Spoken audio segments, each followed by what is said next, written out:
Also, just on a less serious note, how strong must their heart be to like pump blood throughout the end? I'm just saying, like, that's just no wonder why it surprises them. Just once every minute, it's just like a boom, just strong enough where the blood just shoots around and circulates for a minute off the one pump. They like hold their eyes in for a second. Their blood pressure ranges from like 350 down to 20, depending on how close they are to that heartbeat. You would probably shock a lot of doctors. Even better is when they get a cut, because it would be like, oh, they're barely even blink. No, close that up! No!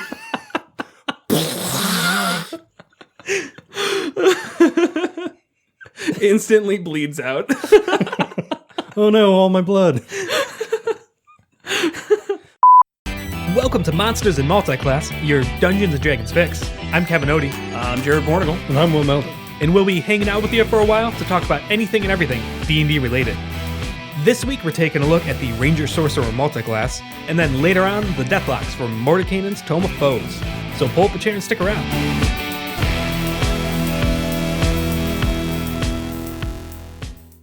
All right, so this week our multiclass is the Ranger Sorcerer. The Ranger is a martial and half-caster class. Multiclass requirements are 13 in Dex and 13 in Wisdom. They're normally the kind of nature-focused or monster-focused fighter. Then the Sorcerer has a multiclass requirement of 13 Charisma. They are affectionately called here the Chad Sorcerers, Chad Casters, as they are not really any learned magic. It's very innate, and they just find the magic part's kind of easy. It's from birth or from some weird object that they touched and just exploded their brain into magical powers. But not like warlocks. It's kind of different. So let's hear some first thoughts on this multiclass. I'm thinking Kevin, because Will, I doubt you're prepared. Take it away. It's not good. Nobody needs us to tell them that.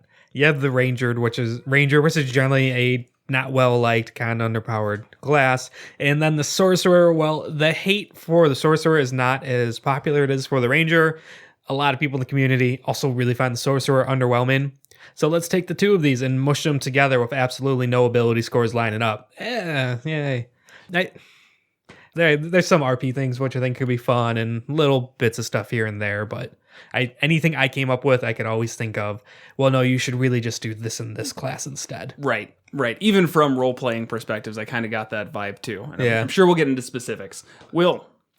A lot of potential here to just fuck yourself, man. It's...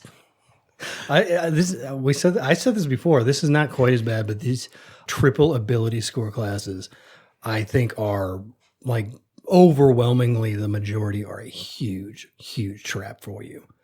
Yeah, I mean, there's some that I think can work. Trying to think. I mean, Ranger and any other like martial, there's usually only two.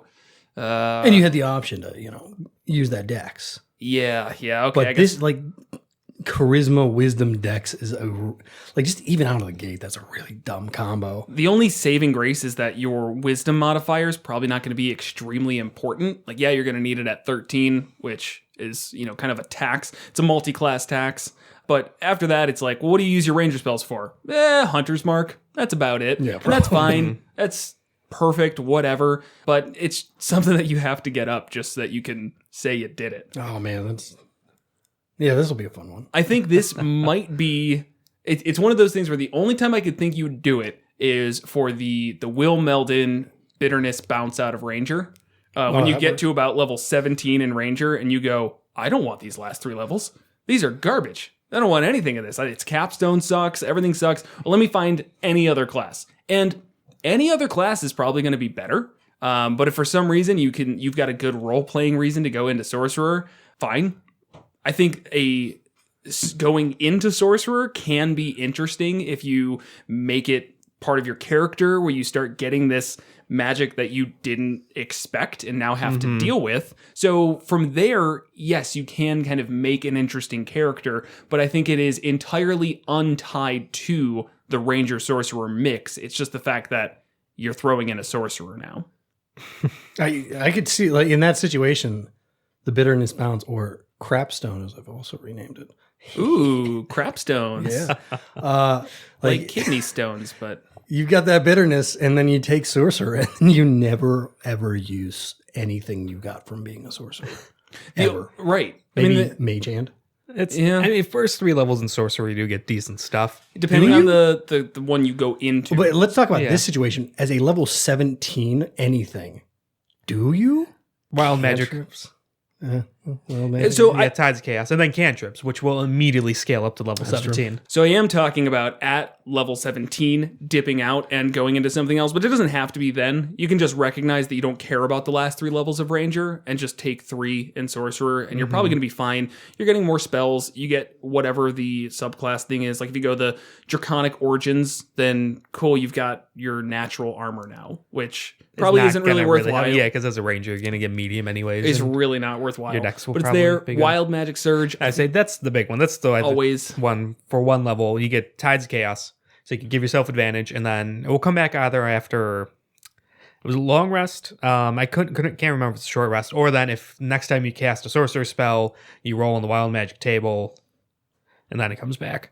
Right, which I know we've talked about before is kind of a weird one where Tides of Chaos, it basically is like your DM tells you when you can get it back after you use it, which always is a little odd. For what it's worth, Kevin, that is a long rest. It comes on back unless your DM says, hey, you roll on the table and you can get your point back. I think everybody's just kind of homebrewed their own answer to that as to when you're going to have to roll on the Wild Magic Surge table after you use Tides of Chaos. I'll let everybody at home handle that one. Right. But I think it is, you're totally right, a very good one to dip into, even up to level 5, if you'd like to, just for the sake of getting 3rd level sorcerer spells. Right, decent amount. And yeah, the Wild Magic Surge table, a lot of people don't like it. But if you really actually break down all the effects in it, and this is the one where when you cast a spell, you roll a d20. If you get, I think it's a 1, you roll on the Wild Magic Surge table. Or if you cast Tides of Chaos, then it's guaranteed if the DM tells you. And all a little weird there. But it's the majority of the effects, it's a D100 table. The majority of them are good or neutral. It's actually a kind of a small amount where it's bad. Yeah. Overall, I consider it a buff to a character. Obviously, it's not for every single character. But it also kind of adds just an element of fun. Anytime we've had a Wild Magic Sorcerer or like a game effect where it was used, because that comes up from time to time, everyone always has fun. Right.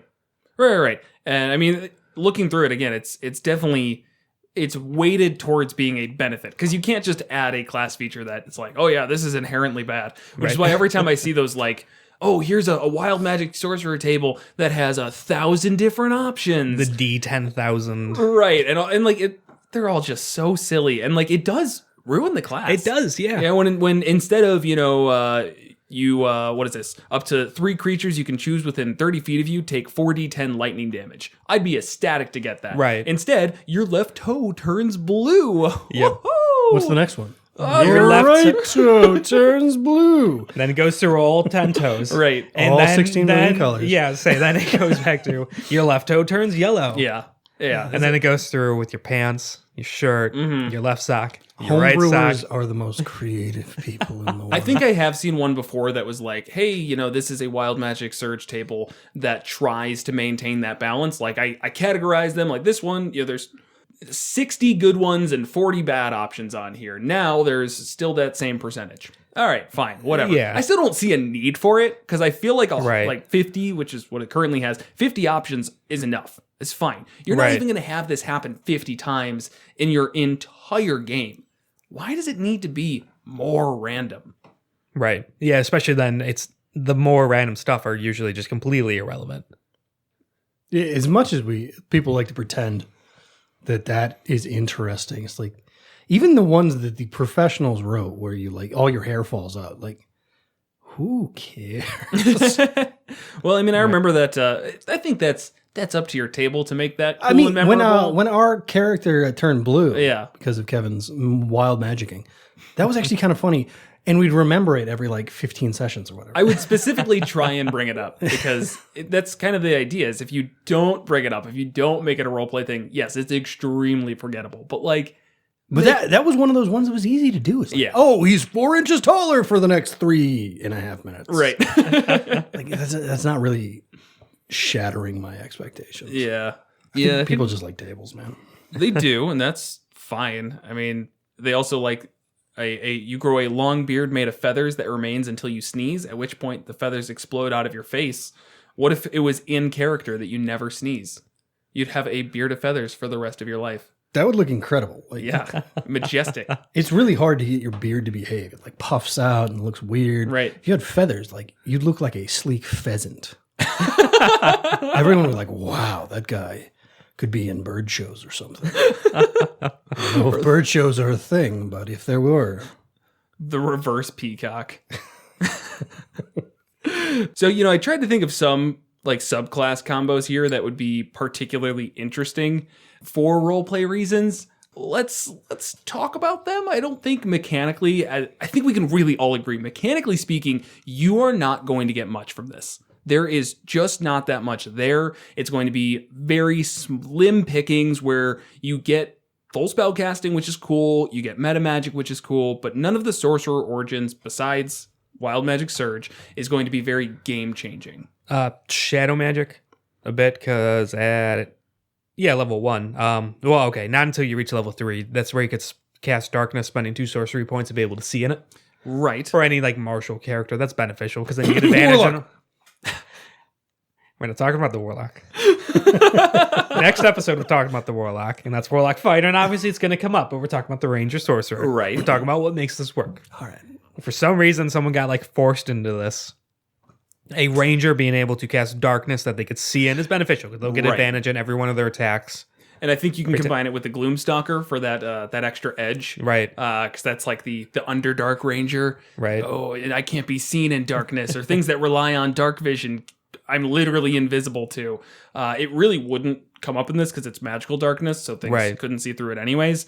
But if you wanted to be that again, I think that's just I don't know why there's a subclass about shadows for every single class, I think, besides fighter and barbarian. I think most tables have a very edgy guy. Yeah, like, this is your very edgy version of the ranger. This is your very edgy version of the warlock. That's a celestial warlock. Yeah, it's kind of edgy by being not edgy. Like a goth person wearing white.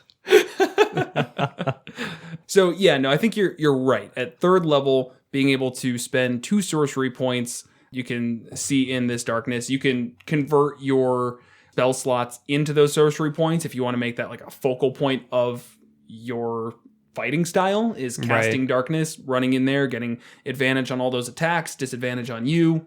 I get it. I think there is at least something there. Right. And at level 3, you get 3 sorcery points. So but you can still convert your spells into sorcery points. I'm not saying that like it would be like maybe 2-3 times per long rest. That's not bad. That I think that would be a stretch. That'd be burning like a lot of what you got. How many sorcery points do you get for converting like a level 2 spell? Is it 2 sorcery points or is it minus 1? You can tell we haven't had a sorcerer at the table in a little bit. Right. Converting a spell slot to sorcery points as a bonus action, you can spend 1 spell slot and get a number equal to the slot's level. Okay, so if you're only at 3rd level of sorcerer, you will have 6. 2 second level spells and then 4 first levels. I'm sure there's probably some variation of that you would want to save for actual spells. Right. But being able to use at least some of those, and on top of that, you already have 3 to start. So you get 2 if you convert everything, you're going to have 9 total to work with in a day. And so you can do it 4 times. Right. Then if you add ranger levels onto that, you get 3 levels of ranger. That adds another casting level, and you get some more and stuff like that. Right. But I would actually say that your ranger spells would probably be spoken for just because the way rangers play. Hunter's Mark. Yeah. Yeah. So. Totally fair. And I don't think you're going to use it 5 times a day. Yeah, that'd be pretty excessive. Yeah, it's just the fact that you can, if you need to. You're like, oh, the situation has arisen where it would be really nice if I could cast darkness again. Great. Use one of those spells, seeing it, whatever. Right. You've got it. Yeah, and then the roleplay of Gloomstalker or Shadow Magic it works pretty well. Yeah. You're the Gloomstalker Ranger, spend so much time in the Underdark, in the dark, the shadow just infuses with you and brings forth a magical power. Actually, the Shadowfell is not related to the Underdark, Kevin. I didn't say the Shadowfell. Well, that's where you get the powers. I said the shadow. I don't care. It's so edgy. It's not bad. I actually don't really like I think we've said this many times. Like the Shadowfell is a very opaque place to us because we haven't read any on inaccessible lore on it. I just don't. It doesn't matter to me. It doesn't matter if it's from the Shadowfell. The idea is shadows. I don't think you're ever going to find a table that's really particular about like, oh, you want to play a shadow sorcerer? Well, here, read this book all about the Shadowfell because that's the only way I'm letting you get your powers. Right? No, it doesn't matter. It's if I don't know, I stumbled into a really, really bad shadow one day. And that's it. I'm obviously it was so dark. Yeah. Oversimplifying for emphasis, but it doesn't have to be something that's specifically for the Shadowfell. Right. And then the Shadow Sorcerer quirks seem to fit well with the Gloomstalker. That's the ones where you're always icy cold. You blinked once last week. That sort of stuff. I know we've talked about it before, but every time the Shadow Sorcerer comes up, we got to talk about it again. Just the your heart beats once per minute. This event sometimes surprises you. I mean, if you're not using that in game, you're messing up. That's just like in the middle of a conversation, you just go, "Did you hear that?" Everyone's like, "What are you talking about?" No, you really got to commit to that. Just every few minutes at the table. What? Like it's a guttural thing, like when oh, it's just Gary. Every time his heart beats, he gets a little spooked. It's kind of like hiccups for us, but the heartbeat and constant. Oh, that'd be actually a really good flavor. It's like you have hiccups forever. That'd be terrible flavor. It's like a fear of mine. Yeah, right. Like every time we get hiccups, there's just that like the tiniest little 1% down in the back of my mind. It's like, is this the start of it? There was a special. You should probably see a therapist. This is totally not D&D, but there was a TLC special. Normally, it's like this person lost all their arms and legs and eyes, and they're still happy. And there was one where it's like this girl's had hiccups forever, and it was like on the same level for me. She had hiccups forever, and she wasn't literally just distraught all the time. Like, how are you that strong? That's anybody who doesn't have that nightmare is just not even human. They don't even understand the implications of hiccuping forever. Did she hiccup in her sleep? Yes. Oh my god. She had to learn to fall asleep while hiccuping. That's weird. It was like mind blowing. Good for her. Yeah, no, she was actually very happy. I have a hard time being happy just with this. Right? Yeah. Normal guy. I'm like, I'm just miserable all the time. But like she hiccuped every 30 seconds for this is going to be like 70 years. Ugh. Anyways, Ranger Sorcerer. So. Another thing on the heartbeat. It also fits really well with the Gloomstalker because it's back to more serious stuff. They're really stealthy. That's kind of their idea behind them, and put in that sort of physical characteristic where, like, even their heartbeat has slowed down significantly. You could kind of go in and say, all right, so their breathing is very slow. All their moves are very just like methodical and quiet and careful. That sort of thing. Like to the point where like even like the creatures that have blind sense and really great hearing still are not going to pick up on them because like there's not even a heartbeat to hear. Mm-hmm, mm-hmm. Also, just on a less serious note, how strong must their heart be to like pump blood throughout the end? I'm just saying, like that's just no wonder why it surprises them. Just once every minute, it's just like a boom, just strong enough where the blood just shoots around and circulates for a minute off the one pump. They like hold their eyes in for a second. The blood pressure ranges from like 350 down to 20, depending on how close they are to that heartbeat. You would probably shock a lot of doctors. Even better is when they get a cut, because it would be like, oh, they're barely even blink. No, close that up! No!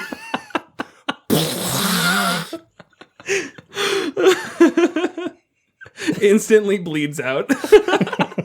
Oh no, all my blood.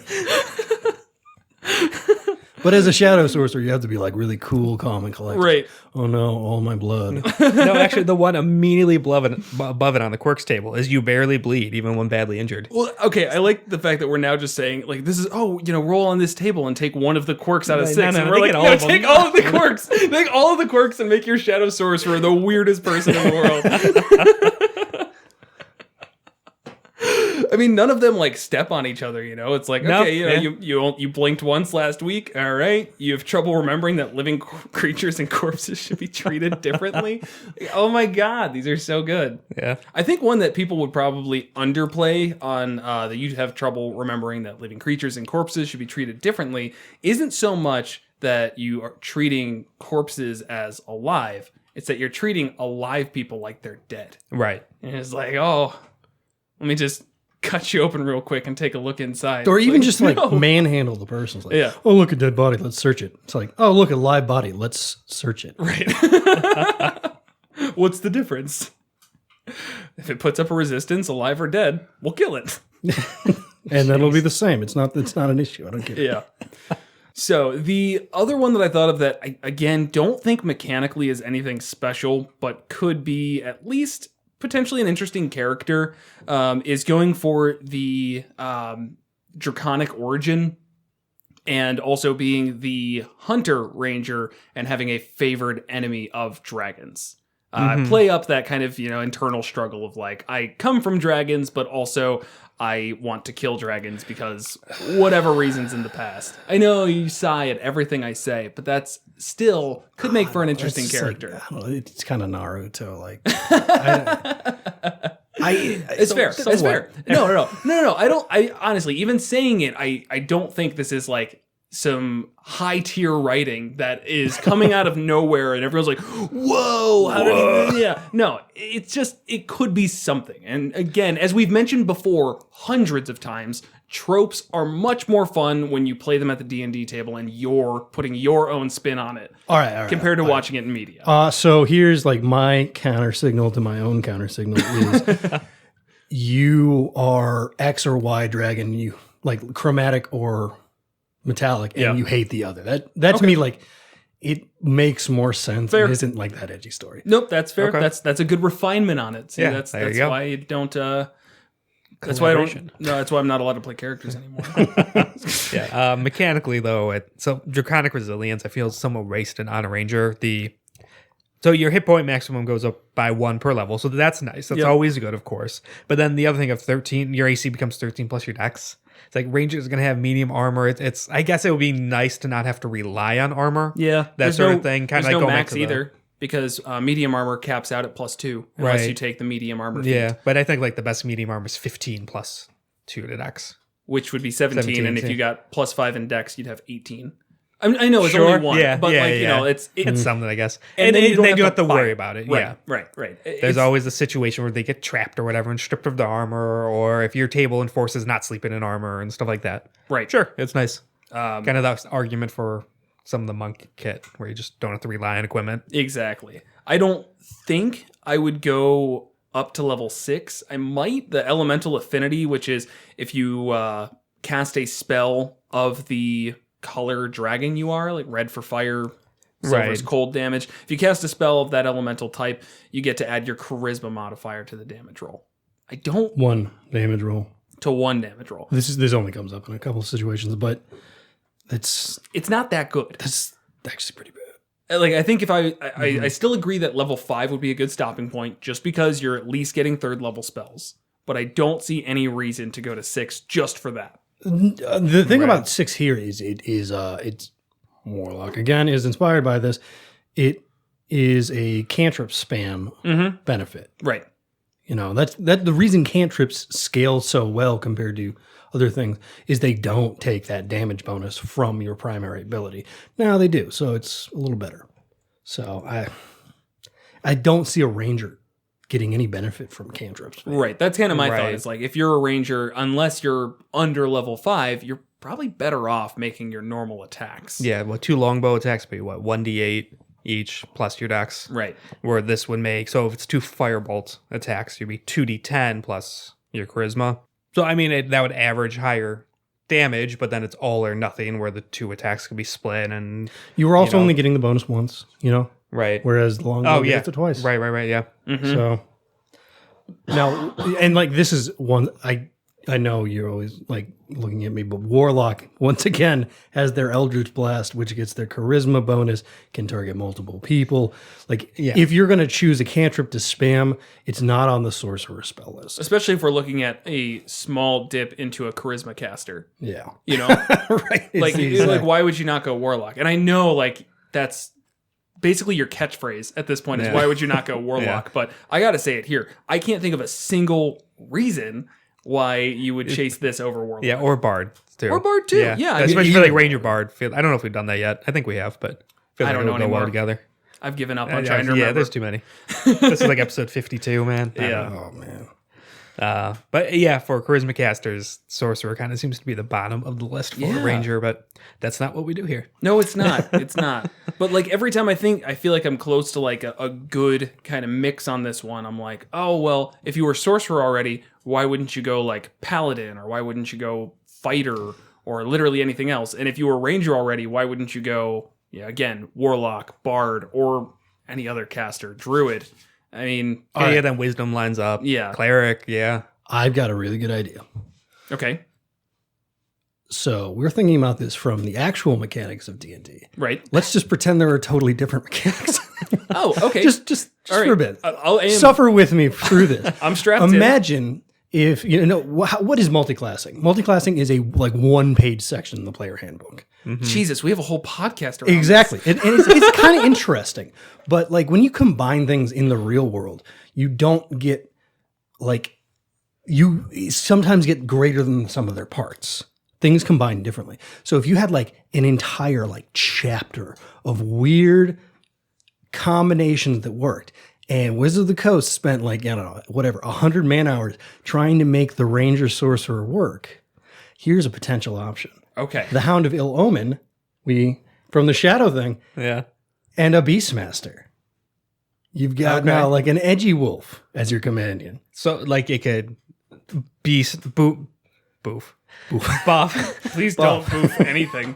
Could buff like your Ranger Beastmaster. Okay. Mechanically, sure. No, it does not. It does actually not work work that way. No, you would just have the Hound of Hell Omen and then your Beastmaster pet. And the only thing there is like flavor. It's like, oh man, my regular wolf and my shadow wolf don't get along. I don't know why I love that so much, but such a waste of time. It's such a waste of time, but I do love that idea. I feel like I've brought that up anytime something gets the possibility of a pet, where it's just like, ooh, you could have 2 pets. Like, oh, why? So okay, so your idea is that it would just replace, again, and that's getting more into like, if we're talking mechanics, homebrewing and such, but in a beautiful world where you could just replace your beast in the Beastmaster subclass with this Hound of Ill Omen that does actually scale a little better and can be a bit more interesting. Yeah, exactly. So you've got it all the time instead of having to spend sorcery This points. would be like this probably would be an entire friggin' book. Yeah. Like that tome of multiclass. That we can write. That we should write. How to fix the multiclasses we hated talking about. It's just making new classes at that point. No, that's the thing, but we can flavor it as multiclass. Oh, okay.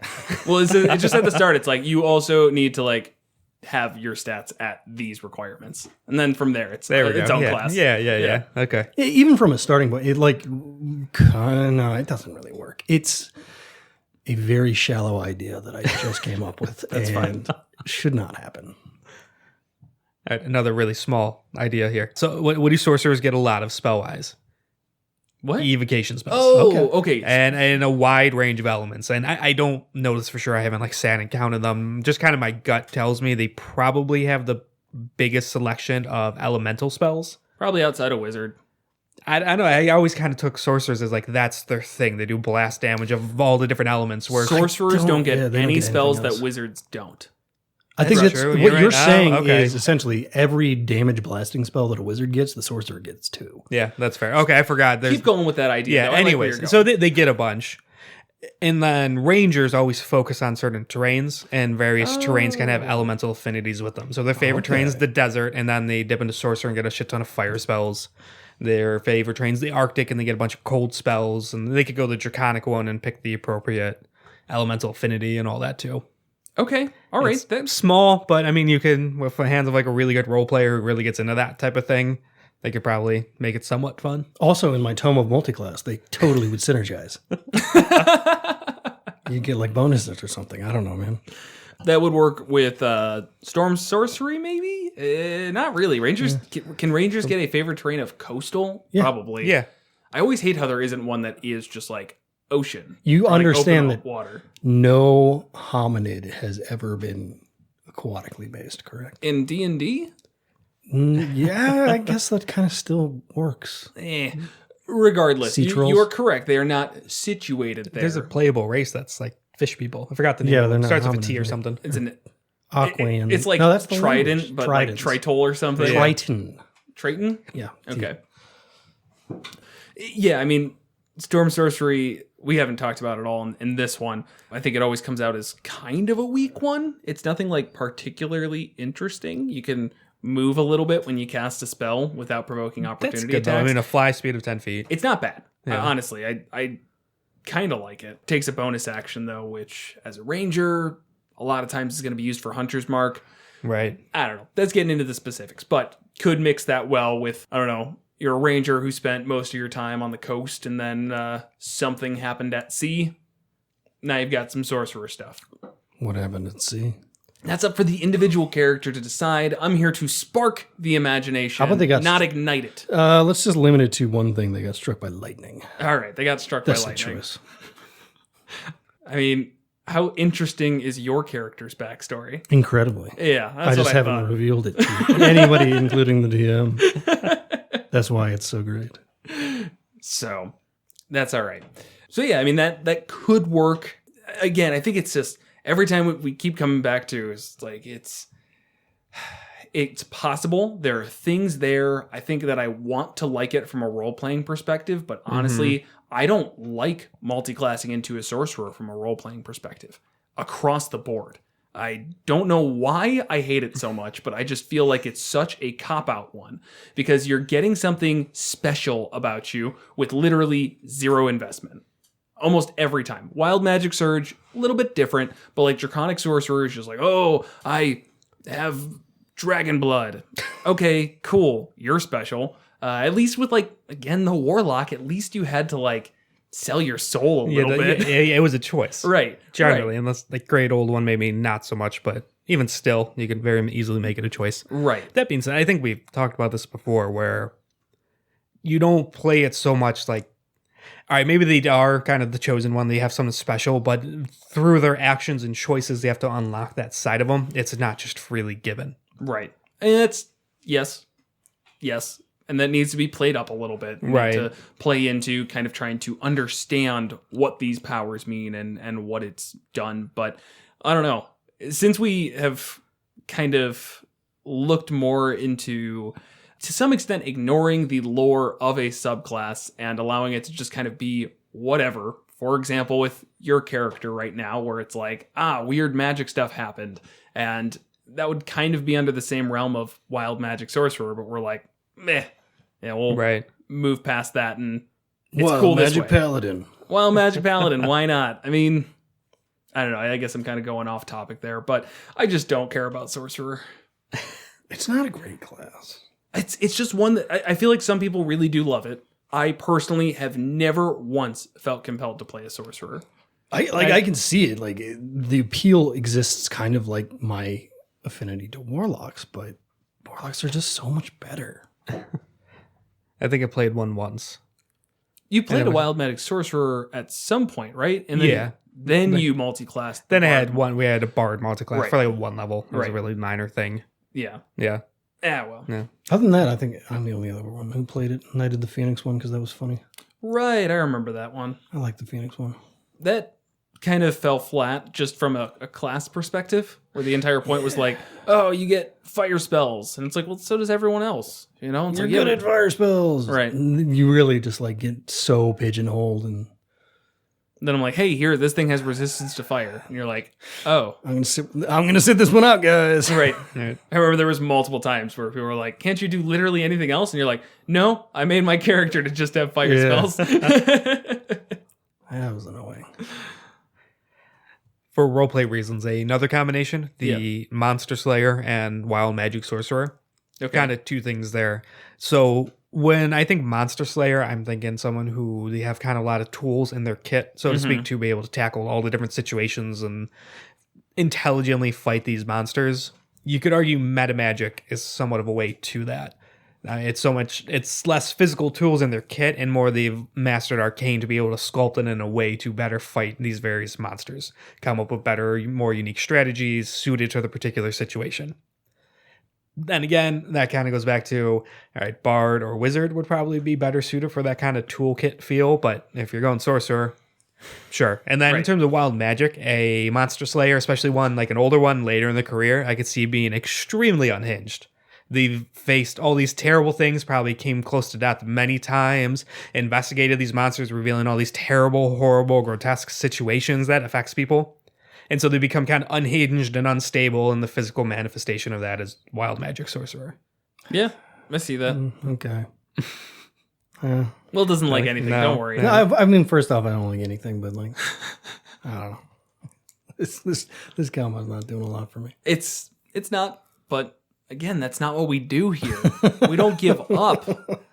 This isn't monsters and, I don't know, I guess a multi-class. This is monsters and multi-class. Oh, if we finish the tome of multiclass, it'll be so much easier. Just a podcast talking about the book we put together. Yeah, that's Here's why this combination works. We wrote like 45 pages to make it work. We fundamentally changed the game around this idea. End of list. But I think actually one of the core issues here, though, is that like both of these classes have like a very... I think one of the problems with both of these classes is that they have a thing they do on their turn all the time, and they don't mesh well. Sorcerers actually do end up being decent cantrip blasters. Hunters or rangers do like decent damage every turn. Consistent damage, with a bit of battlefield control and utility. But they just don't mesh well at all. Yeah, I agree with you. And concentration is we're always desperately pulling at things here to try and make it work. Concentration is almost always spoken for with any hunter's mark. Yeah. Oh man, I always forget that hunters So- concentration. Yeah, and it does not. I'm pretty sure it's weapon attack, right? Yep. So it's not going to trigger off cantrips or Correct. spells or anything like that. Yeah. That's And then, like, sorcerers are not known for being good utility casters. They're, generally speaking, obviously they have non-damaging spells, but... Can you twin Hunter's Mark? I think it's a sorcerer spell, man. No, metamagic could be no, on non-sorcerer spells, which is obviously very important for this. Yeah, on a spell, when you cast it... When you cast a spell that targets only one creature and doesn't have range of self, you can spend a number of sorcery points equal to level to target a second creature in the same range. Okay, you can A twin Hunter's spell Mark. must be incapable of targeting more than one creature at the spell's current level. For example, Magic Missile and Scorching Ray aren't eligible, but Ray of Frost and Chromatic Orb are. But Hunter's Mark, once you kill the creature, you could then transfer it. How would that work? That's kind of where it gets weird. That's like... You can transfer both? No, you should only be able to transfer or the one when you make killed. it ineligible. I don't think Because then it's kind of targeting another creature just later on. No, I don't think making it ineligible is the correct answer there. I think the targeting more than one refers to at the moment. At the point of casting. And at the point of casting, you can only target one with Hunter's Mark. But I do want to clarify, that's not good. What do you mean? Why would you twin Hunter's? Yeah, it's not really a spell you'd want to twin. No, it's really not. Because, well, maybe. Wait, I got to read Hunter's Mark. Because it's every time you hit something, right? Yeah. So I guess the only benefit is that I don't know, I guess it's just less of a bonus action if you're using your bonus action for something else. Because if you kill something and then you want to start attacking something else, you have to have your bonus action free to move it. In that case, that's you a wouldn't lot need of. I know, I know. Resource. I understand that for one bonus action. Mm-hmm. That's Which, trying to think. Unless you are a crossbow expert, is not all that critical or useful. Most of the time, no. Well, RPG Stack Exchange says you cannot twin Hex, which is essentially identical to Hunter's Mark. Why? Based on what I said, it just No, this but random person on here agrees with me. Yeah. how many upvotes? Oh, okay. All right. How cool. many upvotes did they get? Can you Kevin? get them on the podcast? 25. That's actually pretty high. Fuck. 25 strangers it's agreed. The creature you are selecting to be hexed is the target of hex, so the new creature is another target of hex. The word target never appears in the text, replaced by the action of cursing. So as such, the hex spell counts as targeting more than one creature, but at any given time, only one creature is affected. Multiple creatures may be targeted during the duration, so it can't be twinned. That's this person's take on it. I still don't think that's yeah. right, but I also... But it's not right. I don't It's care that one much. random guy saying stuff. Yeah. Should Fair. Yeah. I don't agree with that based on the wording, but I also am with you, Will, where this actually isn't that great. Yeah, the Hex actually has another rider on it. Hunter's Mark lets you like track shit or whatever, I think. Yeah. No, you just get advantage on like wisdom checks to track them. Okay. That's it. It's That's kind of what I meant. A It's lot of not people very think good. like the World of Warcraft one where they like literally show up on your minimap. Yeah. Yeah, it's nothing like that. No. Hex gives them disadvantage on ability checks for whatever ability you choose. I It's a little forgot about stronger. that aspect. Okay. And these spells, I don't know. I think Hunter's Mark's the same way, but like at a certain level, it turns into a spell that it lasts for like a day. Yeah, at Yeah. third level. So twinning Hex could be useful, whereas twinning Hunter's Mark is actually a little less. That's fair. That's fair. Are there any spells that rangers get that sorcerers don't that would make it useful? There's And that's definitely a hard one to ton talk. they don't get. I mean, it's a very different that spell list. rangers get that sorcerers don't. Yeah, and rangers just for the most part just kind of line up with druids. Right. But yeah, And then ones they that have benefit ranger from spells. meta magic. I'm actually looking through it right now. They haven't like any. They've got like arrow things, but I think those are all. They don't target anything. And they're also a thing that you can like say, oh, it hits X, Y, and Z, so you don't have to be careful with it. Right. Distant. Oh, yeah. I mean, there are... I'm sorry. I was really hung up on twinning. But there say are there's other not one. meta magics. I'm pretty sure it's just twinning. Empowered is always okay. Careful spells not really gonna. I can't think of like rangers don't have much AOE. Careful spells where you could, for like an AOE type spell, choose creatures that are not affected of it within its range. That's actually not true. We always say that, but they just. Or they succeed get in saying advantage on it, right? Quickened is always good. Just cast a spell that has an action as a bonus action. Oh, automatic succeeds But- on the saving throw. Yeah. Got it. So they can still take half damage. Yeah. Distance spell, yeah, double it. All of these are just like, yeah, those are good for Power. spell casting. You know, the thing that Yeah. we just kind of agreed that Quicken, isn't going to be so- like a huge thing about your class. I've never played a ranger, especially, and we've never had a ranger at any high level, so I don't even know what they get. Yeah, they keep leaving. I will say this: some of the high level ones I was looking at as a bard who steals spells, so they do get some kind of cool stuff. We had the Steel Wind Strike. Yeah. Somebody had that. Steal and strike, yeah. Yeah. Oh, you stole that. Right. As a bard. And then my like in our high level campaign at like a level 17 ranger, Right. I had it. yeah, so we have had high level rangers. Yeah. Have we? Yeah. Yeah, Hatar. What we literally just Hatar? gave. Yeah, the half orc. He was the pole armed ranger. Oh God! Every time you do stuff like that, I just like He was burn it out of my He was memory. the pole arm strength ranger. You remember? Come on. Oh, Will. come on. That was fun. Hey, I'm not having an issue with it. I just like seeing He, the blood he vessels. put in out Will's consistent damage. forehead. Did he survive the entire thing? Yeah. Okay, who was the? Well, I mean, no. Technically, no. He died, but we were a high level character, so he got resurrected. Okay, all right. That's not what I was actually implying. I was just one. I can't. He came in later. That was the one where I started with the Eldritch Knight, who I made really bland and got bored of. Then I played the Paladin, who I overplayed him like too aggressively, and he got killed. That was the Mummy Rot story. Yeah. And then Hatar, the half orc ranger, came in, and then he stuck around to the end. He was a long running character. I can't believe we forgot him. I'm not gonna like him. Your characters all have the same voice, and it just like you need to really, really spice it up. You mean like physical talking Yes. voice, or you mean like Yeah, I mean physical talking voice. Yeah, I'm I not have good at voices. like a dog's brain essentially. Like I don't remember anything if it wasn't spoken differently. Well, it's I don't know. Doing different voices is weird bitch. and hard. It's weird, it's hard, and it's usually annoying. What I'll always say though is, I mean, annoying. It's I'll only say it's annoying this. because people suck at it. And when you force every single voice you do, like every speaking opportunity we have, we use it for an entire campaign. Whereas the DM, we're never going to speak to your annoying voices that we didn't like ever again.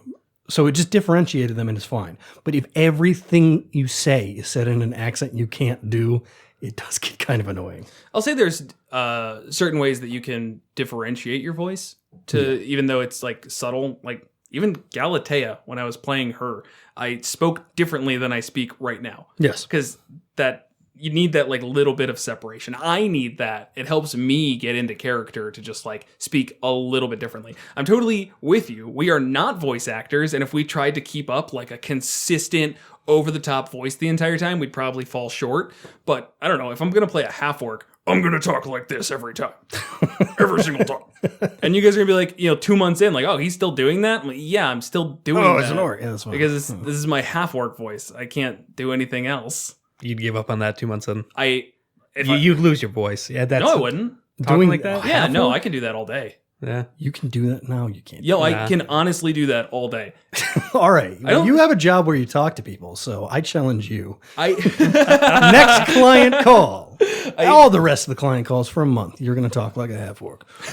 All right. So you're setting up your medical, your enterprise resource management software.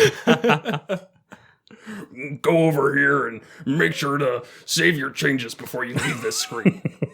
If you don't save your changes, then you're going to call me later, and I don't want to deal with that. So, yeah, no, I can keep that up for, I think, much longer than you give me credit for. I just don't need to because I sit on that side of the screen.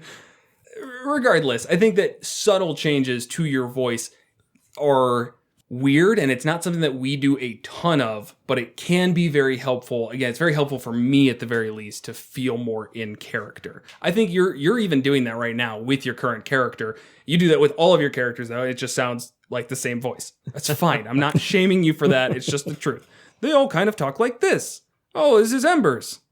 That's not Kevin's voice, man. It's not. Kevin, do the that voice. I'm not feeling the spot now. Oh, no. See, he just did it. He needs. You need a sentence. You can't just like come up with a sentence and make a voice. You need like something specific. I miss Boopido. Ooh, Put a voice. That was a unique voice. Yeah. And No, I I'm not remember saying that, yeah. I'm not saying you can't do the voices. You were great at it. Well, you weren't great at it. But to try and keep we're this not up great. for an entire campaign would be a little weird. Yeah, it's just you kind of like you accept your limitations, and it's not very fun. You're saying for thanks, Kevin specifically? Yeah. That's rude. Yeah. I think we can all improve. We're all continuing to improve in our different aspects. I just want you to come up with an extremely notable cat voice. I'll work on it. Yeah, you can draw inspiration from all the Khajiits, right? From the Elder Scrolls games. Yeah, but then we're back on accents, which I can't do. I don't know how much theirs is partially an accent. I also feel like it's a bit of a tone in how they speak, where it's like I feel like all those soft, were voiced by smooth. professional voice actors. What? I said draw inspiration. I didn't say perfectly master. I mean, right now, what's your character's voice? It's just kind of like It's slightly more lower. monotone. Yeah, a little slower. And that's like subtle changes that like let people know I am currently speaking in character. Yeah, and I don't do this. Like everything I'm criticizing for Kevin, I am unbelievably inconsistent with. I will do like an accent every third sentence, It's about right. which is arguably even worse than what Kevin does. But that's just how I am, you know. Again, I mean, we're not professional voice actors, and these are things that we can work on if we enjoy them. If you don't enjoy it, who cares? Right. It really doesn't matter. I think everyone's going to have about the same amount of fun. Will, you ruin my fun consistently with your inconsistent voice, but I can't call you out every time and be like, was that in character? Did Musty say that, or did Will? Both. Fuck you. Sorcerer Ranger? Are you guys done with this one? I was done after 5 minutes. I had one more Okay, go for it. combination, and don't bring up what else it could be because it's super obvious. But all right, so Rangers, a lot of times they seem to have they have like a mission. Like, I'm going to protect this holy land. I'm going to go out and slay the monsters of the world. Oh, like a paladin. No, I'm going to. Sorry, go ahead. That's even worse. Then you get the 4 thing. You got strength, charisma, dex, and wisdom. I'm not talking about ranger paladin. I'm talking about paladin sorcerer. Keep going. I'm sorry. I should have cut you off. Anyways, it's a really easy thing to say, this is a mission from God. And then you have the divine soul sorcerer, where that's kind of their thing. They've been gifted these powers from God. Why isn't that a cleric? I don't know, fuck you. But divine soul sorcerer. Okay, but fine. I'm going to 100% give that to you without any question. You are correct. That should be a cleric. But if somebody started as a ranger and then realized midway through that they wanted to switch things, why don't they just go into cleric? Why wouldn't they just go into cleric? Why would you go into because sorcerer? they're agnostic. I don't know, man. But divine soul is still... All right, but it's like a different kind of interaction, whereas a cleric seeks God, God seeks the sorcerer. Wouldn't you be pissed as a cleric if you had a divine soul sorcerer and it was like from your god? Were you like, I devoted my entire life to working towards the acceptance of this higher being, and the sorcerer just woke up out of like a whoa, Who's that? guys, look at this, and just casting spells. Like, what the heck? Screw I don't know, you, man. dude. He really liked my soul. Yeah, it's just divine, you know? That's how they just described it. They said, your soul's really divine. What'd they say about you? Oh, he hasn't talked to you yet? You're not level 10? Like, so mad. He's so mad about that. Yeah. Actually, in the flavor text for divine soul, there's a little part that's saying they're seen as a threat by religious hierarchies, and generally, like, the churches and temples hate these guys. They didn't even have to try for it. Chadcasters through and through. Don't even care, man. Beyond that, I don't have anything. No, it's not. Not even with the UAs. I don't even want to look at them. The beekeeper. The beekeeper, yeah. Aberrant mind. I think I read them when they came out, but I did not reread them while going through this. So No, I'm not prepared to talk about the UAs. I don't learn classes until they're official. That's a good idea because they do just drop shit. Yeah. I read through them once, I yell about them saying that they're all dumb, and then I hope in 6 months they're fixed to my liking without ever filling out the survey. If you want to play a Phoenix Sorcerer, bad news. It is not official and it never will be. They dropped it. Yep. Which I think is interesting on D&D Beyond. Like, they're starting to put the UAs on there. And But only recent ones. not just recent ones, though. They had another sorcerer one, the I was saying Giant Soul. any post Xanathars. They used to have Giant Soul. Did they get rid of Sorcerer. Giant Soul? They got rid of that within the time that we were recording. Exactly. Yeah, I'm looking at the list right now. The only UA, and that's on the Sorcerer, is Aberrant Mind. Wow. Which All is right, very so new. they are dropping them. Right. They did not add the really ancient ones like Phoenix ever. Right. Those never even got there. No, you're correct. I don't think D&D Beyond was a thing at that It point. wasn't. No. So, Back in the good old days when we played with books and pencils and paper. I don't actually miss it. Every day, I wanted to hate D&D Beyond so much. No. Because I hate everything. And I hate software. Hey. They're not sponsoring us. You keep your mouth shut. Yeah. We've talked about this. Hey, D&D Beyond, we might like your product. You let us know. I mean, sure, I spent $500 on it last year. In their defense, they have consistently improved it like every... Yeah, I've really enjoyed what they've done with encounters. I hope one day it's actually useful, but for now, it's there. Oh, encounter builders. Yeah, they finally made it so you can attach it to a campaign specifically, but there's still no good way to run the encounter. Yeah. Luckily, we're not sponsored by them, so I'm allowed to shit on parts of their product.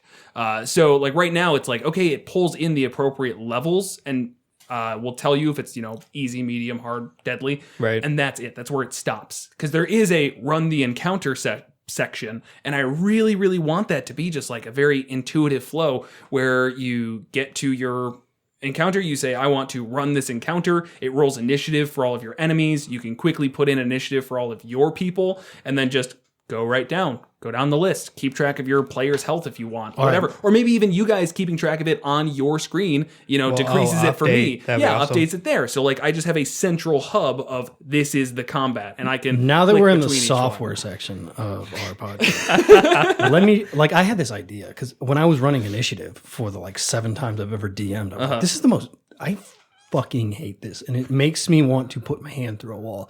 This is the least fun part of D&D. Yeah. So I came up with a like card-based initiative idea where you basically imagine like Tinder where you swipe left or right through cards and stuff like that. But it's the initiative order. Right. So you like do things and you can track the health like that and it like expands out. Imagine how easy that would be. Like, all right, who's next? Swipe. That's, I mean, kind of what I'm saying without the swiping thing. It was mainly phone-based. Okay, so a phone, sure. Yeah, but right. I would almost want to be able to see the list. You would, of course. But like in the, like who's next? Right. Which we fuck up all the time, even with technology and spreadsheets. But if you are swiping through it, it's very, very hard to fuck up. Yeah. And I messed this up multiple times. Like, I feel terrible. I skip somebody's turn. How do I prevent that with software? Yeah. And I think, again, D&D Beyond is moving in that direction. And like, I'm just so nervous because like I know that if I worked there, I have so many ideas to make their software good, but I'm not going to get hired to just tell them what to do. I don't have any project design experience or product design, not project. See, I can't even say the title. I don't want to live in Alabama. That's my it's like it's in some random place. It's in northern Alabama. Northern Alabama? Yeah. That actually is a real killer. They're like, yeah, we'll let you just work remote. Sure, I'll apply to whatever you got. Oh my God. That's a dream. Just come in day one, like, look, here's what I want to make not suck. And they're like, no, we know that all sucks. And I'm like, nice. Software development lifecycle. Things take time. Damn it. I always forget. Working at a software company. I thought you could just like type that into your little computer thing and it would just be there. No, there's a reason they pay software developers a lot. It takes a lot of time and effort. God, we are definitely off track. This is just us talking now. This is the software section. Wait, does D&D Beyond's product lifecycle fall under anything and everything D&D related? I don't see why not. It's anything and everything, so all right. Well, don't worry, you guys can get refunds for this episode. That one never gets old. I am definitely ready to move on to our monster of the week. Yes. Though. All right, before we do that, well, I guess anything from you? Nothing. Okay, I figured. Promotional bit. If you have not yet, make sure to follow us on Twitter at monsters_multi. Subscribe to our subreddit so you can get updates on when things are released and any other news. And that is our Monsters and Multiclass. Leave a review wherever you can and share us with your friends and whatever else. All right, so with that, on to our monster of the week, the Deathlocks. There's 3 of them. Yeah. And I'm going to do the entire thing in my half-orc voice. I'm going to do it in my Deathlock voice. I'm going to do it in my Kevin voice. Such a nice. Voice. I don't know how you're so consistent with that. How many years have you been doing that one? 10. What? This episode, we will be taking a look at the Deathlocks. There are 3 tiers of these bad boys. And the general gist of the Deathlock, we talk a lot about warlocks here. And by we, I mean me. And it's always pretty positive. I think that being a warlock is probably the best choice you can make in your life. But sometimes it goes wrong. We all have to understand our limitations. And when you fail your patron, subtle hint there, yeah. When you fail your patron, things happen. Sometimes they're pretty bad. And this is one of the alternatives. You become essentially a hateful undead slave of your patron. They're mad at you, so they turn you into a skilled zombie to enact their will because you failed it in life. So what do we think about the Deathlocks? The only other thing that I'll add is that I think is the one way. The other one that I didn't fully grasp is that like a powerful necromancer might also make these, and they become the patron of the Deathlocks. But it doesn't really explain more than that. It kind of just feels like if you want to give your necromancers this, like, give them this minion as a stat block, that's cool too. I didn't really like that part of it. No, it seemed like it's really tacked on. Does your necromancer need bandits? Right. Does it not make sense for them to have bandits? Let me show you the Deathlock. Can you not just give them that zombie ability where if they hit 0, they stay up and you say they're zombies? Yeah. So yeah, that it's literally a sentence. An extraordinarily powerful necromancer might also discover the dark methods of creating a Deathlock and then bind it to service, acting in this respect as the Deathlock's patron. That's it. Yeah, that does feel a little weird because everything else is about like they have this patron that's like an otherworldly entity, and then they fail them, and so they are killed and brought back as a Deathlock. or like a necromancer. Like, yeah, it either needs more info or just dropped out. Like, does that mean they have to find and kill a warlock, and then they have some weird things where they could transfer their patronage to it? Or are they literally creating this out of nothing? Like, they summon forth a Deathlock? They order a kit online, put it together themselves. No, that's the bad flavor, and I don't like it. That's why I ignored it. Yeah, but no. Otherwise, totally correct. Warlock fails their patron. Here you go. You're a Deathlock now. Yeah. Do better. Right. Well, that's not really the option. You just serve them eternally. Yeah, you lose all free will. You have Right. no other motivation than serving your master. So my first thoughts around this thing is the standard Deathlock is surprisingly tame as a stat block. It reminds me of the limitations of warlocks in like single combat by themselves. This thing doesn't really work well as like a singular boss. It's a challenge rating 4, which is pretty low. You're going to challenge anything under 4th level. A party of level 4s, this is a medium encounter. Very small length of time, but it feels like a very badass thing. Again, like Right. it's an undead warlock. Like, oh, that sounds really, really cool. It's a 5th level spellcaster, and it gets 2 3rd level slots. I mean, it's not too crazy. To go through it a little more, read the stat block off. AC of 12, 15 with mage armor, which there's no reason for it not to have unless you dispel magic on its mage armor, I guess. Hit points of 36, pretty mediocre. Then pretty average stat block. Saving throws, though, of int +4, charisma +5, some skills in arcana and history. Damage resistance, which is pretty intimidating at a challenge rating 4. If something's Right. under that, the damage resistances are necrotic, and then bludgeoning, piercing, and slashing from non-magical attacks that aren't silvered. It's basically going to be 70% of attacks at this level. Right. And then an immunity to poison. Condition immunities of exhaustion and poisoned, probably not going to come up that much, but they're there. Some dark vision. Just right off the bat, like that whole thing, I'm not like getting a ton out of, though. Well, that's basically the standard non-zombie undead kind of thing going on. Right. Right. It's just a lot smarter. Yeah, and getting to its spellcasting, which is going to be the bread and butter of this one, it gets Eldritch Blast, which, of course, it's going to get Eldritch Blast. It used to be a warlock, but it doesn't get any of the cool stuff about Eldritch Blast, all of the invocations that warlocks get. Right. I think that would be a really easy way to kind of spice this up, is take a couple of those invocations and throw them onto this, which might be getting ahead of things of already improving this before talking about everything. Right. But just something quick and easy you could do. One thing to note, it is a 5th level spellcaster, so its Eldritch Blast is upgraded. You get 2 of them. Yeah, that's definitely important to keep in mind, because that is a huge power difference if you're playing that as under 5th level for the Eldritch Blast. One thing that I noticed is that at will, it's got Detect Magic, Mage Armor, and Disguise Self. Disguise Self is actually makes this interesting from not an in-combat perspective, but out of combat. Remember, this thing is trying to serve the patron. Sometimes when you are walking around as an undead zombie thing, people get spooked. And you might need to have conversations with people and not spook them. So to some extent, what could be cool is having this thing, again, be disguised in some way. Right. And it can go about doing whatever, and it's a reveal that this thing is a Deathlock. Again, kind of at the lower levels we're looking at, because this thing does not make a good boss by itself by any means. No, definitely not. And you keep saying that, but I think the real core here, though, is that like a spellcaster always supplements meat shields really more dangerously than they appear to. Oh, yeah.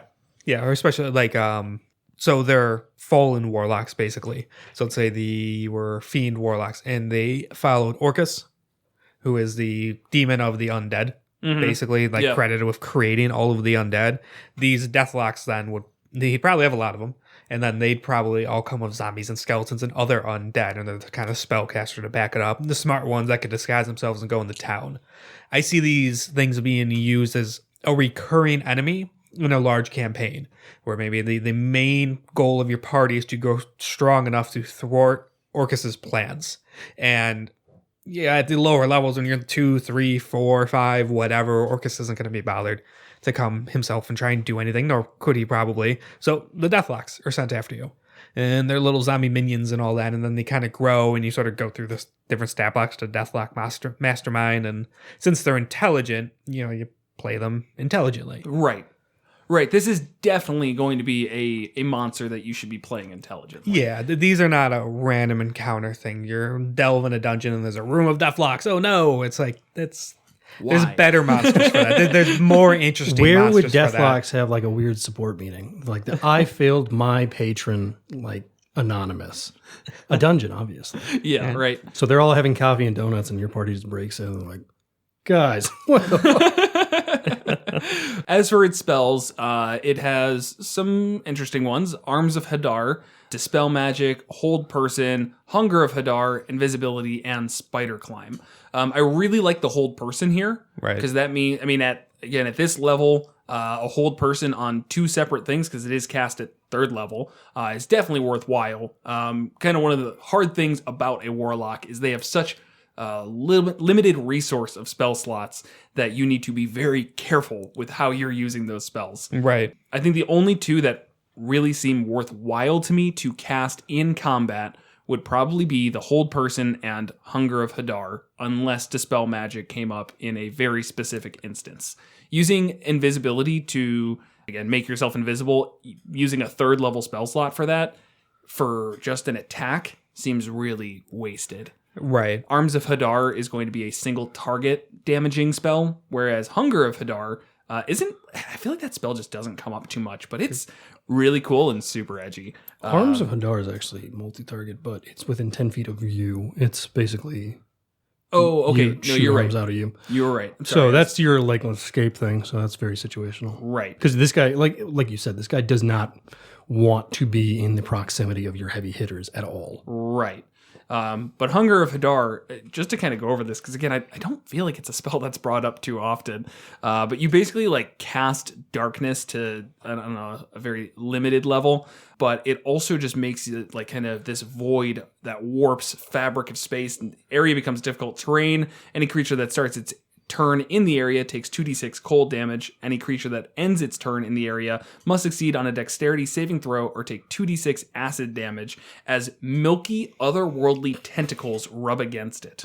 And I like the verb there, rub. Yeah. They could have said bashed against it, smashed against it, whips them, beats them down. No, they just rub you. I wish they'd add the adjective sensually rub against it. Because that's all I can think. There's like, it kind of...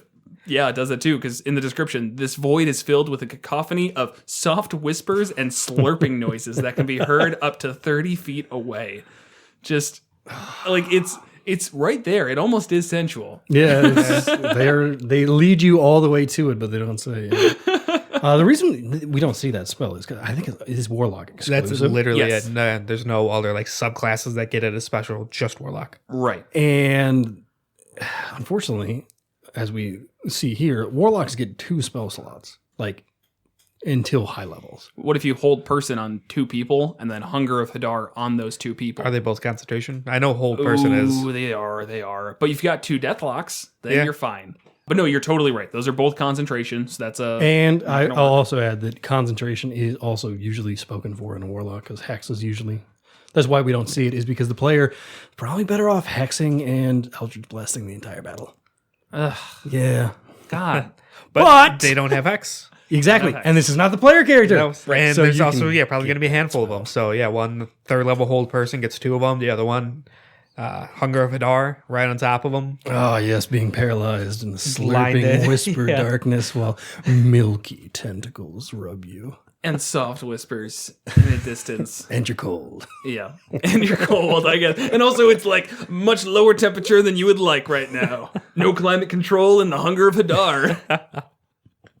It's one of those spells that I think in the hands of a very descriptive DM can give your PCs nightmares. Yep. And that's that much I appreciate. I am not that DM though. So after its spells, you've got turn resistance, which this I like, because if you're fighting a cleric, this is going to, their first thing is going to be to try and turn undead on it. The Deathlock has advantage on saving throws against any effect that turns undead. Perfect. Yeah, I like that they gave them that, because even though they are the undead monster type, they kind of feel like they're like half undead. They're not the typical They're undead plus. Yeah. Yeah, it's like it's not your typical zombie that you should just be wiped out in. Here's the holy symbol.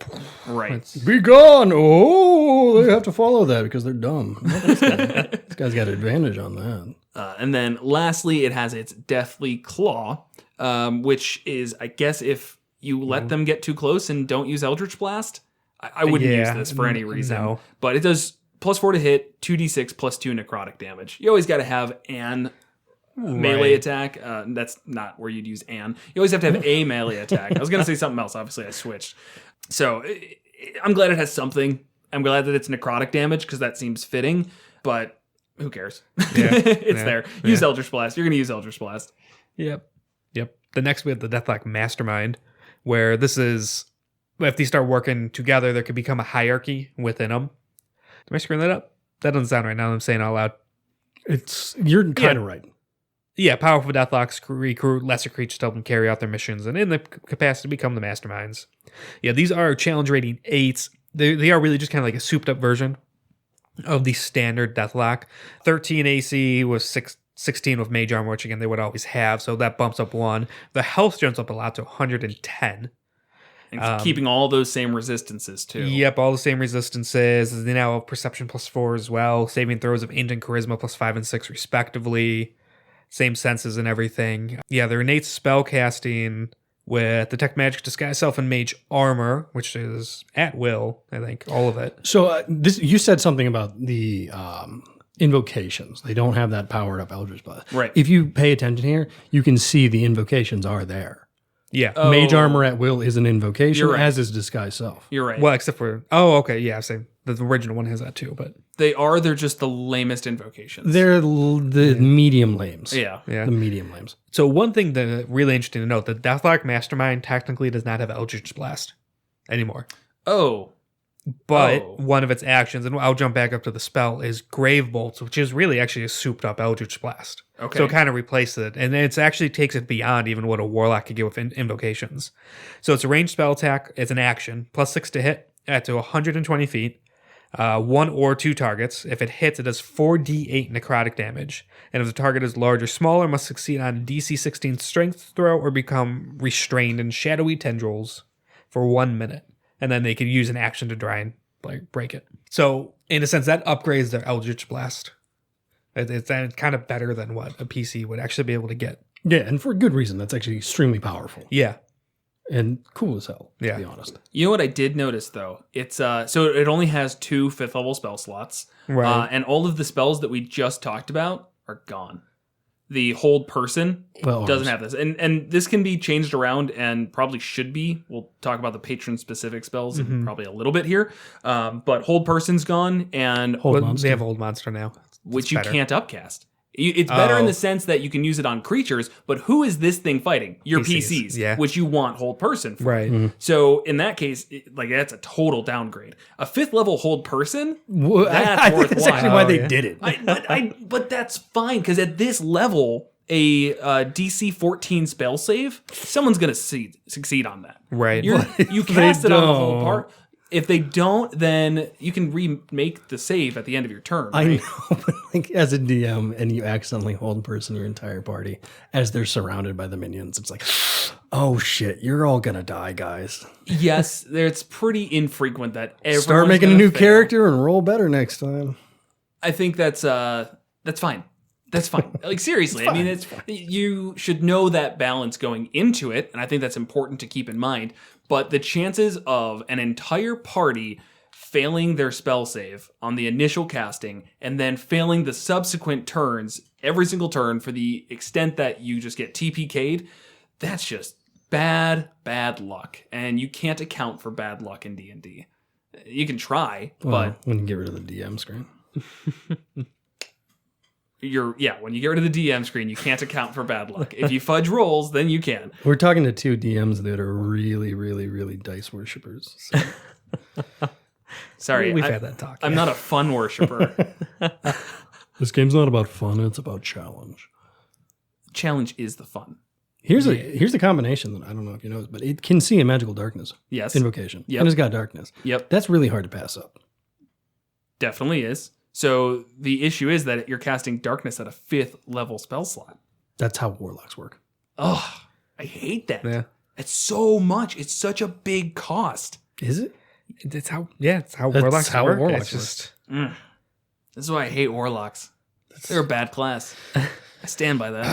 it's not true. Wouldn't you? Don't you just want to just cast a single cantrip all game?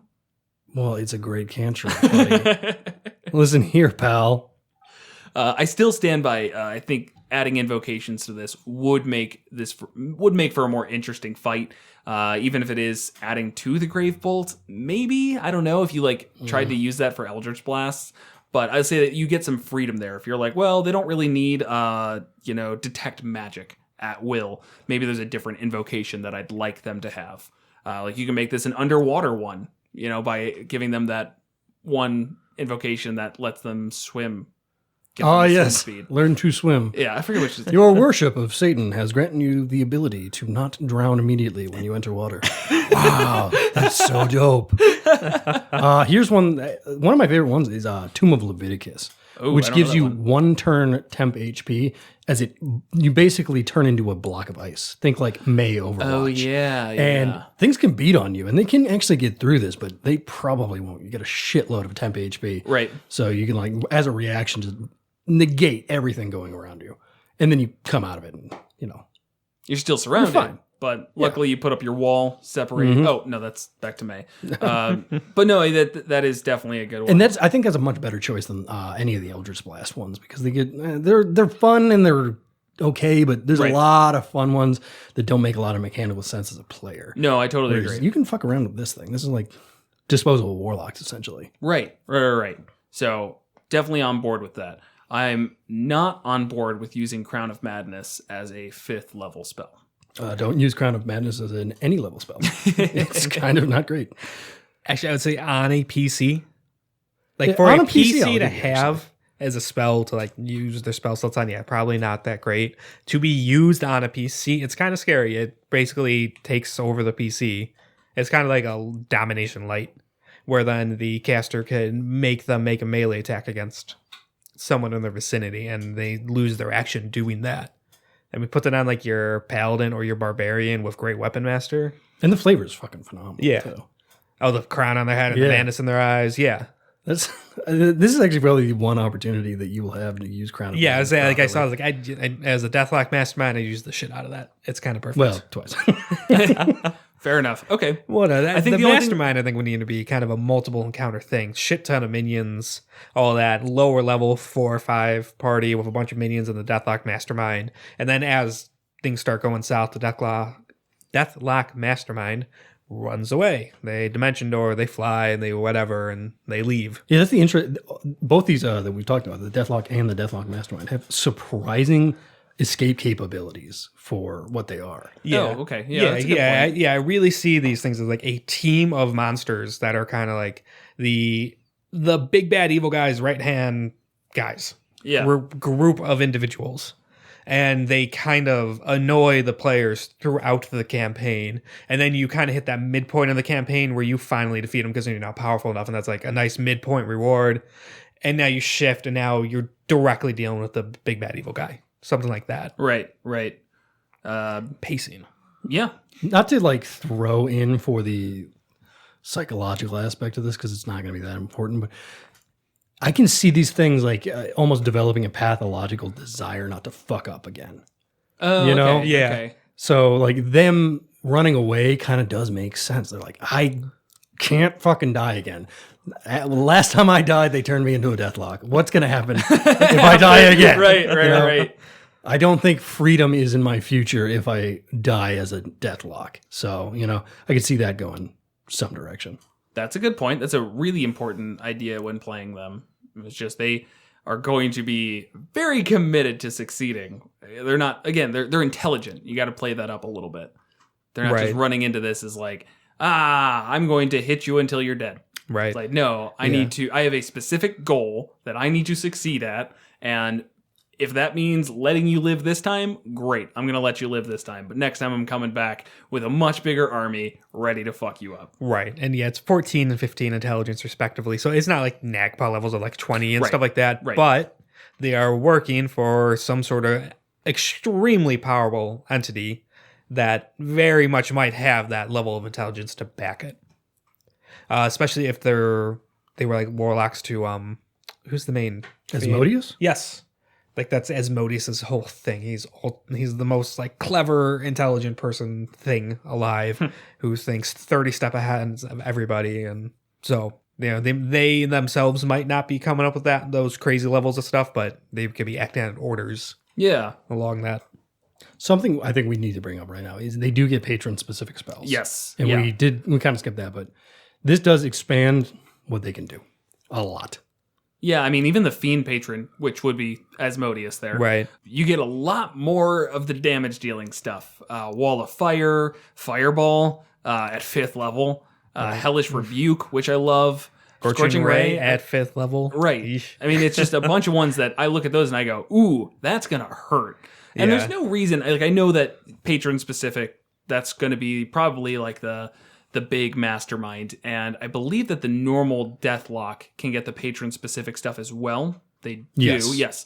So, I mean, I could see very much so just like leave your normal Deathlocks as normal Deathlocks. They don't have to be patron specific. But the big guy, the mastermind, who's going to be, again, pulling the strings, the big bad for multiple sessions or months even, that's the one that should have the patron specific, and it feels flavored towards the big bad. And maybe if you don't know who the big bad is, it hints at it to some extent. Right. Like, oh, okay, I know that, well, maybe this one doesn't work. I wouldn't consider anything on the Fiend patrons to really shout, like, Anything this is fire is Fiend exclusive. Yeah, Right. so it's going to be hard for a player to put that together, though. Unless they're a warlock enthusiast. That would be actually great as your next character. Not a warlock, but somebody who's a warlock enthusiast. Yeah, I got this draconic bloodline, so it doesn't really make sense to do the warlock thing, but I really wish I was a warlock. Yeah, I keep asking warlocks, or keep asking patrons if they'll take me in, and they're like, "What? No, you're accounted for. Get out of here." You're a level 12 sorcerer. I'm not going to turn you into a warlock. But I want Eldritch Blast. Everybody, if I just gave everyone Eldritch Blast who wanted Eldritch Blast, then we'd have a bunch of paladin warlocks running around, and I can't have that. You break the world, man. It makes I'm me look lawful bad. evil. Lawful evil. Come on, get out of here. In terms of the patron-specific spells, the Archfey stuff's actually really good. Really, So, the yeah. Archfey Deathlock gets the highlights: Fairy Fire, Hypnotic Pattern, and Sleep. Which is at the lower levels, like the Deathlock as a challenge rating 4, fighting like a challenge rating 2 or 3 party. Yeah. That's why you get 5d8 and you do it based on current hit points. You're going to put people to sleep. Or just use Hypnotic Pattern. I'm assuming sleep scales too. So No. no, at higher levels. Yeah, no, not scales in the Well, sense it of, scales when you you get automatically 1d8. get it. Yeah, and the Deathlock will cast it at 3rd level. So I think it's... Right, it would be 2d8 for each spell slot above first level. That's another 48. So that's Okay. 98. Okay. At low levels, you're definitely getting something. It Yeah. also works well, once again, if we're talking about having the mastermind use this, where that's going to be cast at 5th level. Right. You can basically sleep half, if not the entire party, before Right. you bounce. Yeah. Yeah, but then the Mastermind Archfey will, the highlights again, Dominate Beast, Dominate Person, Fairy Fire again, Greater Invisibility, Hypnotic Pattern, and yeah, Sleep. Got that sleep. Yep. Phantasmal Really? Force, which is... Just, okay. I like... What? I don't know. I'm not... I like Phantasmal Force. It kind of just takes somebody out of combat for a little bit, which is always Yeah, nice. Really. Isn't that the one where you make them see something that's not there and it has the ability to hurt them? It has the ability to hurt them if they even try interacting with it. So you can put them on, let's say a cliff. And if they walk forward at all, which is the only way they can get anywhere, they fall and take all the damage. I don't think it's that open. That's one thing. The target treats the phantasm. That's a weird way to say that. Phantasm? Yeah, phantasm as if it were real. I used this when you guys were in the dungeon the other month, where there was a wall of fire would go up, and if you went through the wall of fire, you would take the damage, the psychic damage. But otherwise, you're right. You can have each round, it just does 1d6 psychic damage. When you say it takes somebody out of combat, it doesn't technically, No, and that's you're where it correct. kind of gets a little weird. But it could, they're standing on some weird spire, and there's a pit of lava. They can't not acknowledge the pit of lava. Right. They have to accept that reality. Right. They're not just gonna like totally ignore it and move on. It's like, Oh no, I was standing on the ground. I just walk. No, you can't because it's an in-save. Sorry, bud. Yeah. But it's an all right one. One of the big problems is this is a really great spell list because it comes from a really great class, but you do only get 2 of them. Which makes the fact that you're fighting it multiple times better. Yeah. You're going to get, each specific situation, or maybe you just, you want to try it. The Archfey one, I think you did mention this, greater invisibility. I mean, that's a fantastic one. That's changing up the entire fight, in my opinion, is if you start off with greater invisibility, now this is the Deathlock fight where you're fighting it and you can't see it. All right, you're onto something here. Nowhere, man. Right, the Grave Bolts. Other ones, Hypnotic Pattern. Great, you're getting everybody with that. There's just differences. It can feel like a very different fight based on the spell that they want to come out the gate with. Right. So something I'll also say is they didn't really do this, but this is an undead creature for whatever reason. But like an Archfey or a Great Old One especially, I think there's a lot of potential to flavor that differently. Like your Great Old One turns you into this like horrifying like half squid slime demon. Right. The Archfey could do something almost like tree-like or dryad-like. There's a lot of potential to turn Fiend these. gives you horns. A fiend, or turns you into a regular zombie. So yeah, the idea that it is just like a regular zombie with warlock spells, you can do a lot more than that. I think. Right, and you can also, well, I don't know, what are the other warlock patrons? Like other than those 3, Hexblade. Why would Hexblade? You have like a magical axe. Why would it bring you back? I feel like they're particularly. I'm just done with you. I don't know. I feel like you could still do something with it. Celestial. I feel like a celestial patron probably would not be making a whole lot of Deathlocks. No, I don't think so either. I'm with you there. Right. But I think the reason they are undead is because they died. So that's the mechanics to it. But you can flavor whatever you want. What if you did that like in game? Your warlock died for whatever reason. You were celestial warlock, and you got brought back to continue on. It's like keep helping people, right? But I'm a zombie. Disguise self at will, though. you can deal with this. All right, that's actually. It's a little contrived, but that's an okay character. You find like some really, really good priest that's healing things, and you change the alignment to what it was in life, and he's actually a Deathlock.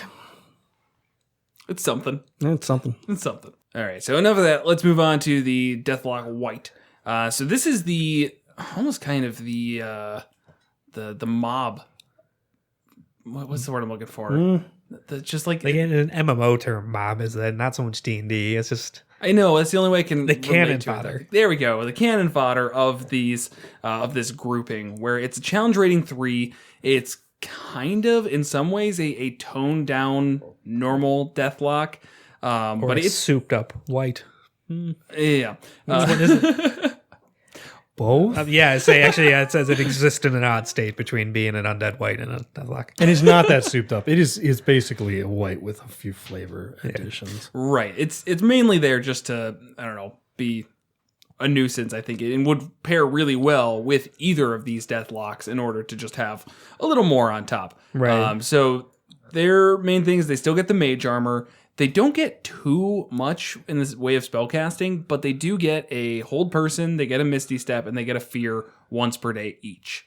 That's pretty good. Ironically, more spells than the other. I was going to say that's more spell. Yeah, that's 3 it spells. totally is. But it's so limited. Yeah, Right. less flexibility, but Yeah. and then the at will, you have Tech Magic, Sky Self, and Mage Armor. Again, yep. The Sky Self seems a little odd because they're kind of like based on the picture, they're somewhat. I feel like they ethereal, copied and ghostly. pasted that really hastily. Right. Yeah.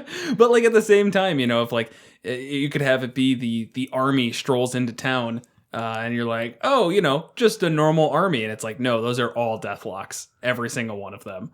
That paladin ping that would be really Oh my useful. God, that'd be so spooky. Like I ping just this whatever. general seems a little off. That's like 92 Deathlocks. Okay, not gonna do anything with that information, but good to know. These ones do not get the turn resistance.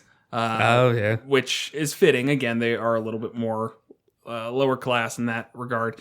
They get multi-attack, which is they can attack twice with Grave Bolt, which is just going to be 1d8 plus 3 necrotic damage, 120-foot range. It's plus 5 to hit. Plus 5 to hit. You know, yeah, for cannon fodder, that's great. Not bad. Then they also get Life Drain, which is the silent killer. Plus 4 to hit, 5-foot reach, and they do 2d6 plus 2 necrotic damage, and the target has to succeed on a DC 13 con saving throw, or their hit point max is reduced by the amount of damage taken. Lasts until the long rest, and if they hit their hit point max of 0, they die outright. Yeah. So that, I think, is, again, when you have a lot of this cannon fodder, inevitably somebody's going to fail that DC 13 con saving throw. And with enough of these things, that starts to get real spooky real quick. Especially at lower levels. Right. And then if a creature is killed by that attack, then not even so much the hit point maximum down to 0, just the 2d6 damage. Right. Kills them, then they rise as a zombie under the wight's control. And I'm pretty sure that life drain thing is just a standard wight thing. Yes, it is. Oh, okay. It's just mixed in with the Deathlock stuff. Now, yeah, it does say... I pulled it up right now, yeah. It does say unless the humanoid is restored to life. So this is not targeted at your players. Right, it's not. This explains why they have an army of zombies with them. Yeah. You know, they killed peasants. It's really easy to kill someone with life drain if they have 4 health. Yeah. You know, and actually the standard wights are actually a lot cooler looking. I was picturing like this ethereal black smoke thing, but that's something else. We've definitely fought them. Just a specter? Specter, yeah. Specters are shades. Okay. I'll say that, I was looking at the wight and I was like, it's real that's kind similar. of edgy. Yeah. The picture of him, like, he's like looking down in a menacing way, like I'd imagine an edgy high schooler. I don't want to shit on the art. It's kind of good art, but he does look like he's mad about being undead. He probably is. No, I mean, yeah, being a wight is a punishment. It's like, hey, you fucked up and some powerful thing turned you into a zombie slave, but you're not a zombie, you're aware, so you have to do evil now. Actually, yeah, they have 13 intelligence. Okay, I guess I've never used a wight. I thought I did, but I don't think I have either. Yeah. I'm actually not. Yeah, they're they're intelligent zombies. That's the first line of it, pretty much. Huh. Interesting. Yeah, they're the perfect zombie commanders. And in like the Deathlock context, they kind of lose rank here. They're not going to be the big boss. They're the boss of their zombies, and the other Deathlocks would probably keep them around for force and getting more zombies. So, you know, if your Deathlock Mastermind needs a zombie army, give them 2 wights. Yeah, why not? Now they have 24 zombies. Nice. Hold the entire party. 24 zombies. All right, guys. Oh no. Oh. Like, hey man, it was a DC 14. You all failed. I took that into account to start re-rolling characters. So I guess what I've gotten from these after going through all 3 of these is just looking at the stat blocks. I think this is a really easy fight for a DM to mess up.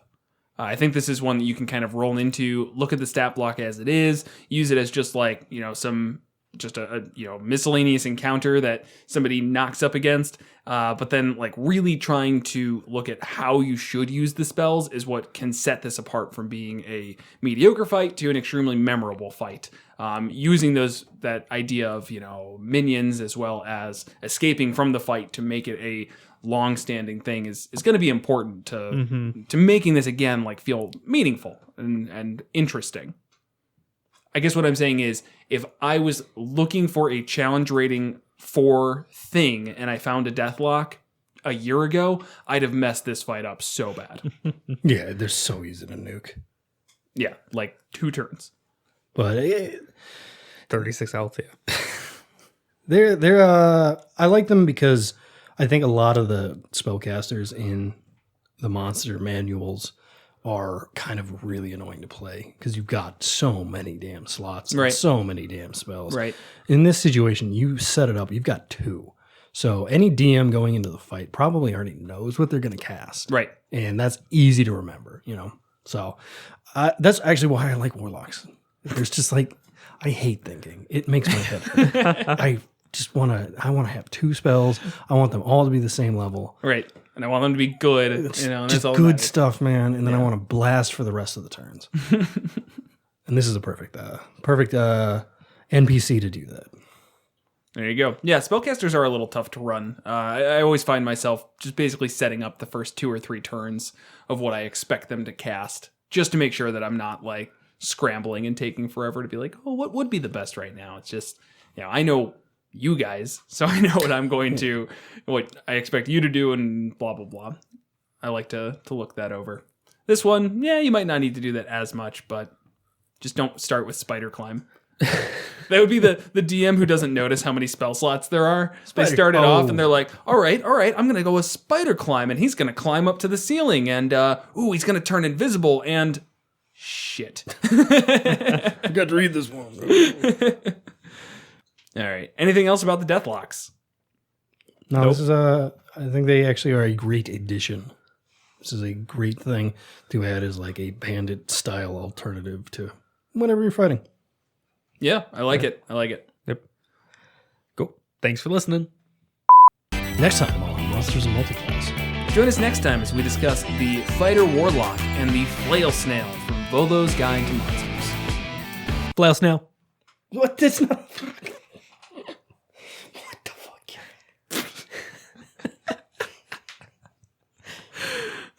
Not It rolls off the tongue nicely. Flail Snail. Wasn't helpful at all. That didn't help at all.